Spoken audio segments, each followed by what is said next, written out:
Come on, you guys, let's go. Let's go, baby, come on. 3-0 against Spurs away from home.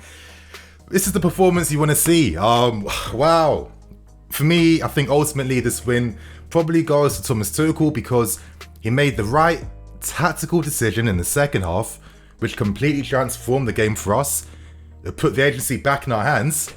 And once we had the advantage, we absolutely just steamrolled, obliterated, and destroyed Tottenham. And we repeat business that we keep on doing over Tottenham. Today, you guys, I'm going to be discussing so many things. I'm going to discuss how our first half went, why we found things so difficult against Spurs. I'll be discussing players like Mount, Kai, Lukaku, Kante, George, Thiago, Silva, so many more as well, you guys. So today, I hope you guys are gassed. I hope you guys are excited. 3-0 win, and with how we started the season so impressively. We played many difficult teams, many big teams, and we just look quite unbeatable at this point in time. We look so well drilled, we look so organised. The players know exactly what they have to do at the right times. And for me, it just highlights something I say all the time, and that's the fact that football is a team game. You don't necessarily need 11 of the best players in the world to play for you, but if they all complement each other's strengths and weaknesses, and you have the right manager alongside them playing you guys in the right system, that's all it takes, man. So if you like today's video, smash that like button. I want to go over 3k likes because we scored 3 goals against Spurs today. Without wasting any more time, now we start things with the first half, and one of the surprising changes was that Edouard Mendy didn't start the game today, instead Kepa played. Now the reason for this was that against Zenit, he had a big clash with Zuba up front, and of course naturally he's still feeling that, and of course he didn't play today. Quick thoughts on Kepa. I thought he was good today. He was brave in one particular moment against Son. He came out for aerial balls, which you don't see him do very often, and he looked quite composed at times, so this was a good performance from him. But regardless though, we saw Alonso alongside Azpilicueta as our wing-backs today. We saw a very experienced, quality, world-class defence consisting of Silva, Rudiger, and Christensen. And up front again, we're seeing Mount, Kai, and of course Lukaku too. So this was a pretty strong team, and straight off the bat, Spurs did cause us some issues. Now they use a mid-block setup. They looked to press us high, and one of the reasons why they were so effective with their high press was because they matched our centre-backs going man v man against them. Of course, Kane, Son, Ali pressing up front against them too worked very well. And on top of that, because Spurs pushed up high as a team, it did mean that there were opportunities where Spurs were also closing down Jorginho quite a lot to of course disrupt our game and stop us from playing out. So it meant at times that there was a lack of control from both teams because both teams were constantly battling to win back possession from each other. But I felt like as that first half was going on, we were starting to slowly create more goals against Spurs. And one of the reasons behind why was because we were looking to play balls in behind their fullbacks. Now in particular, we saw Kai Havertz kind of move to that left-hand side, constantly making runs ahead of Marcos Alonso in behind, with Alonso playing balls in behind to find him. And of course that was only going to stretch Spurs. That meant that we could bypass the midfield, force them to come back, and of course stretch them and find spaces between the lines. So from a tactical point of view, it helped us alleviate that pressure, but it wasn't going to be enough for us to get anything from the game. And I think now is probably a good time to discuss games for Mason Mount, Kai, etc, etc. This is quite interesting. I definitely think that I'm going to have to watch this game again to just piece together my thoughts and opinions for a future video. But I think it's safe to say that maybe Mount and Kai weren't particularly impressive today, especially in that first half. I say the first half because in the second half Kai was a lot more effective. I'll touch upon that later on, but in that first half they weren't as effective. And a part of me is like, okay, what is the issues for this with Mount? Could it be a combination of him playing so many games like throughout last season, not having a break during the summer as well, or barely having one, etc, etc. That's bound to catch up on you a bit, and of course he's young as well, so that's a bit natural for me. With Kai on the other hand as well too, I understand from a tactical perspective why he's in the team. He effectively is like having a cam / striker. There's times where if, let's say, Lukaku's going to the right hand side, Kai will take up that centre forward position. There's times where he can't go to the left hand side and bring that pace and movement in behind that we see from Timo Werner. Of course, there's times when he can drop deep too, so from a manager's perspective, I completely understand why Tuchel will always use Kai, and why Mason will play too, because Mason can play that /10 / midfield role, which is good for the team. It's one of the reasons why we are so well drilled and so complete. But of course, nothing is perfect. There's always pros and cons to everything, and I do feel at times that with how we play, maybe it's hard for these guys to maintain that physicality alongside the creativity that we want to see from them as well. I didn't really see too much of them playing off Lukaku or playing close to him at times, and I definitely hope that is something that will improve, because we have seen them play great games together. Let's not pretend we haven't, but I think at the same time we need to have more patience and let these guys just grow into the season. There's a reason why all our attacking players have kind of been inconsistent this season. Not only these two, but also Pulisic and Ziyech. A part of me feels like, is this like due to the system we play, that things like this will naturally happen?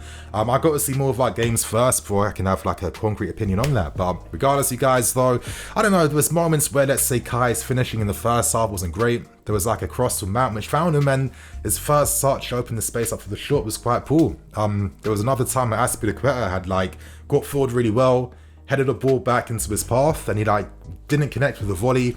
And these are things that are a little bit uncharacteristic from Kai. Or maybe that's what we tell ourselves, I'm not too sure. But as I'm saying with Kai in the second half in particular, playing up front in a 2, you know, he definitely was a lot more effective, and his pacing behind was very good for us to, of course, you know, stretch Spurs too. But regardless though, you guys, that first half we didn't create as much, but in the second half things became absolutely different. I think it was quite clear that Mount had to go off. I don't know, I was hearing certain things that maybe he had like a slight knock or was a little bit fatigued, I'm not too sure. Don't hold me too strong on that, but regardless, a change was desperately needed immediately for the second half, and the right call was to bring on N'Golo Kante. The key thing behind this tactical decision was that we could match Spurs 3v3 in midfield. You know, Jorginho and Cover, they are very good players, but you know, again, if I wanted to really get in depth about these two, it would have to be for a separate video to fully disclose my thoughts properly. So actually, I'm not going to even like continue with the point I'm about to make on them. I'm going to focus more on N'Golo Kante, and he was literally the antidote the team needed at the time. You know, we can't ever forget how important his counter pressing is, you guys. Having a player that can win the ball back and kickstart attacks is so key, especially for a team like us that does all our best work on the transition. You need his abilities in the team, and what helps even more is that not only is he one of the best defensive presences in the world, but on top of that, the guy can play football. He can get forwards, he can drive with the ball as well. You know, he understands positioning, where to be. I mean, there's a reason why we can't win without him. And of course, he made a massive impact and really helps us just control the game and Spurs half most of the game. Of course, the second half started off beautifully with Thiago Silva capitalizing from a set piece, and I'm praying this is the season that Thiago gets some more respect, because for me, I'd probably say he's the best defender in terms of just all-round quality in the Premier League, and he doesn't get enough credit for that. It was an excellent header. It reminded me of the goal he scored against us all those seasons back when he was playing for Paris Saint-Germain in the Champions League. And yeah, throughout the game today, I mean, the way he was just marshalling the Spurs players, you know, on the counter-attack. He's funneling them into less dangerous areas just by positioning, just by keeping up with them. I mean, he makes defending look like an art, and one of the best signings we've made ever, in my opinion. But regardless, once that second goal came, as Spurs do in typical Spurs fashion, they collapse and they give up.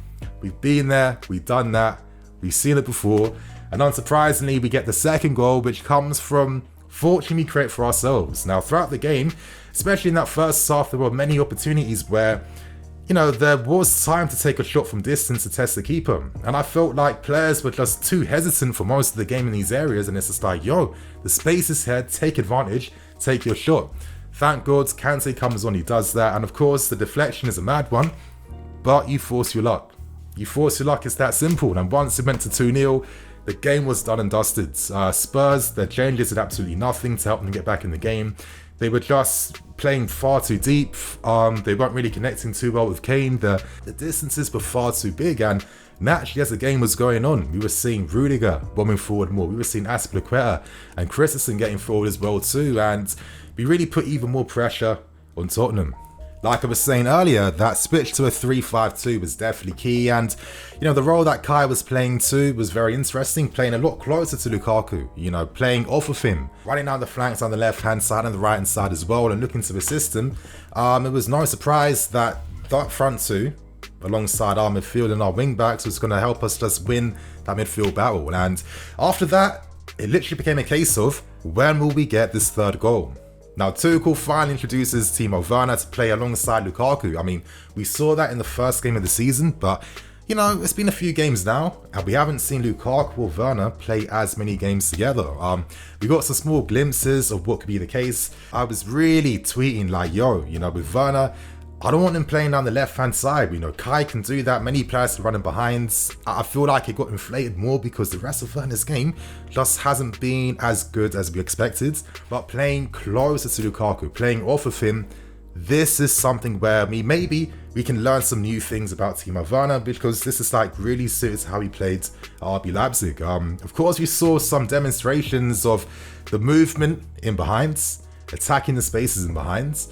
But I think maybe one thing that is starting to creep into our game a lot more is the fact that I feel like our front players need more understanding in game time playing together, because there's a few times where, you know, passes on the counter-attack, like from Mount in the first half. Should have played in Lukaku a lot earlier, so he has the ball on a stronger foot to take a shot. He played it too late, and when Lukaku improvised and played the 1-2, Mount wasn't ready for that. And it's like details like this that are like still in our game, where you're really hoping, okay, to go to that next level, we need to see a greater understanding between the players in the final thirds. There was a few times Lukaku was looking to play in Timo Werner, and there was one moment Werner should have scored. He didn't do that. He didn't get his footing right. And it just goes to show you the difference between like world-class players and very good ones, because in areas like this, they just don't fumble it. There's a few times Lukaku, you know, we didn't create too much for him, which is very surprising, but as the game was going on, I didn't blame him. He was creating opportunities for himself, and he was quite unlucky not to score from them. We have to do better in those areas for him, but it will be interesting to see how Werner and Lukaku can playing up front together, especially when Kai's form right now is very inconsistent at this point in time. But regardless, you guys, end this match with you. Of course, all our efforts and our hard work and our quality and ability, it just shone through, and the third goal finally came. It was from another set piece. Spurs have been terrible from them, and the goal was scored from Rudiger. A good pass from Werner to find him, who he seems to be better at creating and assisting compared to actually scoring, which is still puzzling for me. But again, great goal from Rudiger, and we made it 3-0, and there you guys have it. That's the end of the match review. 3-0 win away from home against Spurs, and right now we are one of the teams to beat in the league. I'm seeing on Twitter already, fans of other clubs don't even understand or even know how to beat your team like us, and I think maximum credit does definitely deserve to go to Thomas Tuchel. So you guys, on that note, I'm going to wrap things up, keep things moving. I'm in EFC, this is Blue Lions TV. I'll catch you guys later with some more videos. Cool.